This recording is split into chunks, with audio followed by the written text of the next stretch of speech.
Testing 1 2 1 2 1 2 1 2 1 2 1 2 1 2 1 2 1 2. What's up, y'all? Told you I was gonna make a video if Pusha T responded, which I figured he would, and just as I thought, he would win. A lot of people ruled him out when they heard Drake's Duppy freestyle the same day that Pusha T released his album. And I'm starting to wonder, are people really that naive that they think Drake heard it and within hours he released this diss track? No, Drake clearly he heard it a couple days or so beforehand. People in the industry are snitches, man. They're just leaking shit over. They're giving people advances to music all the time. Why do you think a project's a leak? So don't be fooled by that. Drake had a couple days. And even if people were already, you know, giving Drake the victory because Pusha T took longer than 2 days to respond. A little side right here. This is what the internet has been doing. It's given us people who had to wait, you know, a year for a project from our favorite artist. Now we're expecting to hear diss songs recorded within 24, 48 hours. I can't even believe it. Where's the patience gone? We need that instant gratification all the time. Even texts from our friends or girlfriends, boyfriends, whatever, we're expecting a response within 5 minutes. Let's all take a chill pill. Pusha T took 4 days, whatever it was, to release the story of Added On, and am I happy he took the appropriate time needed, because he actually was very smart. He had Drake play chess with him, and he got checkmated real quick. He knew Drake would bite after the infrared. Drake did. He had a lot of clever lines in there regarding, you know, he had one regarding Pusha T's wife. A lot of the lines are just dope because they're just nice little punches. And what a lot of people don't understand is the whole song was not just targeted at Pusha T. A lot of it was targeted at good music.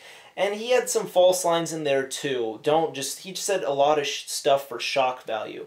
For example, when he said you're not even top 5 as far as your talent goes. Now, that's a hot line, but the line doesn't make any damn sense. So what's the point of a hot line if it makes no sense? You're telling me that Sci-Hi, Kid Cudi, Tiana Taylor, etc. are better than Pusha T? The only person I can give you that is Kanye, because he's a producer and a rapper and he does a bunch of other shit. But no one else on that roster is even close to lyrically potent as Pusha T is. Not a single person. So that's a stupid-ass line. And he has quite a few punches, but I wasn't too moved by it because I'm like, well, these are punches. I'm sure Drake is such a high-profile guy that he has so much dirt on him that people can just dig up. What do you know?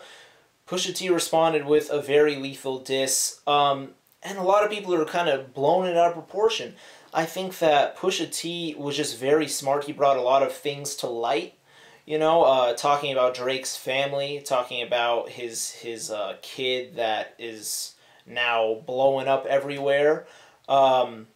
He's been abandoning, and that the kid was a result of the porn star, which there's nothing wrong with being a porn star and having a kid. There's nothing wrong with doing porn.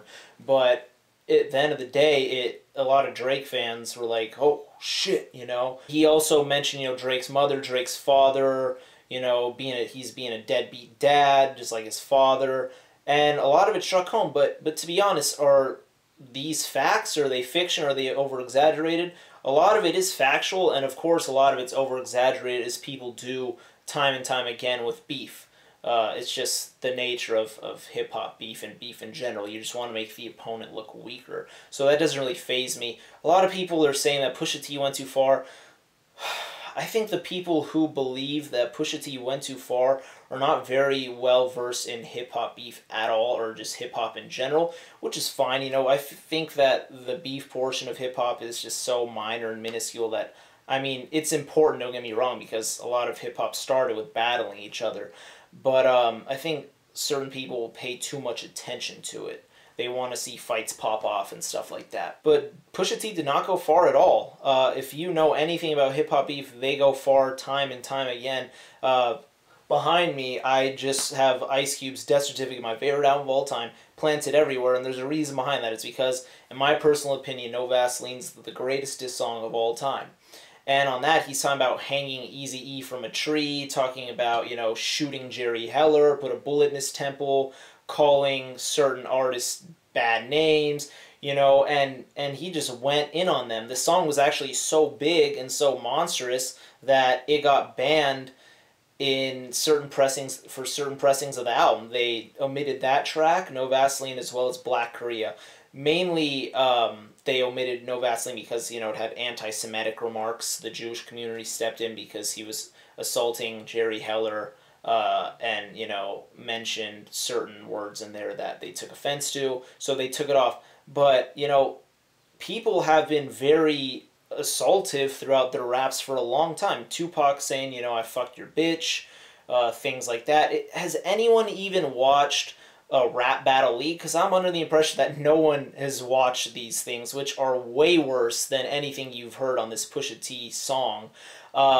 People are in a crowd and they're expected to have pre-written raps and go off the dome at times in front of a whole crowd, and there's money up and your reputation is on the line, and there's people talking about mothers, exes, fathers, kids, dissing, you know, mental disabilities. I've seen people diss paraplegic mothers, like saying your girlfriend's a whore while the girlfriend's in the audience, and they're forced to just stand in front of the person and not fight or do anything. All they can do is give, you know, like a little me mug, a little dirty look, and keep it moving and get that rebuttal fresh in the head. And at the end of the battles, they'll typically end it, you know, with a little dap up, you know what I'm saying? So the rap game is soft. Honestly, it's pretty soft, and I think people are just so weak they don't even know what the hell's going on anymore. Just do me a favor and watch a URL battle, watch a KOTD battle, King of the Dot, and open your eyes and your ears to what's really going out there in the rap beef world. And on top of it, how are you guys going to feel bad for Drake? What a lot of people don't know is King of the Dot is a Canadian organization for, you know, battles and battle raps. Drake has been at multiple shows. He's put money up. He's attended. One that I have off the top of my head is DNA versus Disaster. Those are two battle rappers, very popular. Look up that beef and you'll see Drake is in attendance in the audience. So Drake knows how battle rap works. He knows it. He's been in many beefs before. He should know what it's like to battle someone like Pusha T.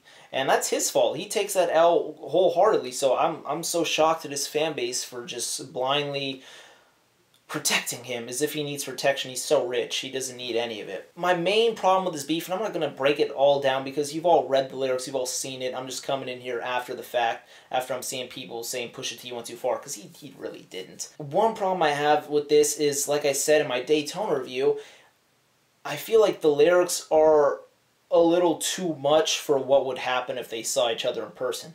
I'm almost sure that if Drake and Pusha T saw each other in person, nothing would happen. I don't think, you know, they'd say, hi, how are you doing? But I also don't think they'd fight. I just think it would be like, oh, he's there, I'm here. You know, maybe look over my shoulder, but nothing's going to freaking happen. And I think it's like, dude, like I was mentioning in the Ice Cube NWA beef, the fights broke out between Ice Cube's camp and NWA's camp, well, mainly Above the Law, who was signed to Ruthless Records at the time, you know, Eazy-E's and Jerry Heller's label. But little fights like that happened. 50 Cent, you all know who he is. He's been in so many altercations. The Game's been in altercations. Who else? Ja Rule with 50 Cent, you know. Tupac's camp has been in altercations. Dogg Pound and Snoop Dogg's set got shot up in New York.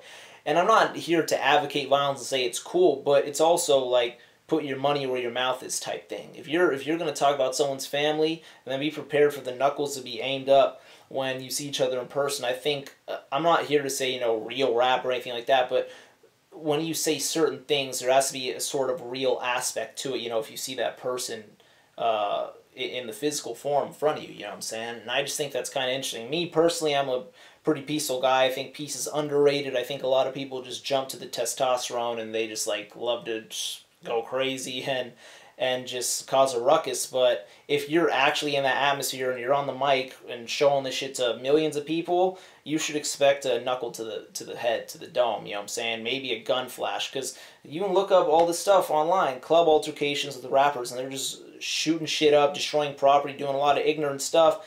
But at the same time, I don't feel threatened. If I were to see Drake and Pusha T in front of me at a club, I feel like I wouldn't be too threatened there. I think hip-hop beef has gone a little soft. So I guess I'm going a little rant on this Pusha T Drake thing on a little sidebar here, but It's just the truth. I think Pusha T totally bodied him. I think Drake should not respond, and I actually said this the first time that I heard the story of Adidon, I said to myself, yeah, he should not respond, because it would be stupid. He would add more fuel to the fire, he'd bring more attention to him, and God forbid his fan base really gets to know that he lost and starts to think less of him. Just end it how it is. Jay Prince, probably the most feared person in hip-hop. He's got a book coming out soon called Respect, or The Art of Earning Respect, something along those lines. He stepped in and I believe he made a fib. I think he lied. And who's going to call out Jay Prince? He's one of the most feared people in hip-hop. He said that Drake has a response that could end Kanye West or Pusha T's career, something along those lines.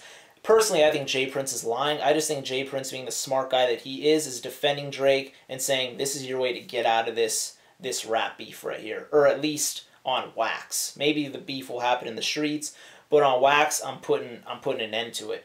And I'm sure Drake doesn't have a response, because there's so much dirt that you can pull up on Drake, and there's much less than you pull up on Pusha T.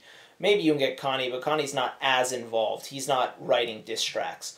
So I think Jay Prince just put the nail in the coffin right there, and really just save Drake a little bit. Because, like I said, nothing's going to be released. It's done for now. To conclude, Pusha T won, Drake lost. I'm not getting really into it. Just really look it up. And I think if you really think Drake had a stronger diss track with Duppy over the story of Adidon, I would like you to comment, and then I'll explain to you really why and break it super down. If you really want me to break down the entire beef, these were not the first shots. These two tracks and Infrared were not the first shots. This stems back a few years. So if you really want me to make a timeline video and I get a response on that, then I will. But this was kind of to shortly address that and to address the bigger picture here. Why are people getting so offended by hip-hop beef just because family members are involved? Because this is historically how it's been, and this is how it still is if you listen to actual battle raps online on YouTube. URL, King of the Dot, like I've mentioned. Yeah, that's basically it. I kind of just want rapid fire on that. No notes, no nothing, no water. I'm just going in. Air conditioner went on. Don't care. Hope it doesn't distort the audio. Otherwise, I'm going to be re-recording this, whatever. You won't know. But thank you so much. Don't forget to like and subscribe and spread the video around. I'll see y'all next time. Peace.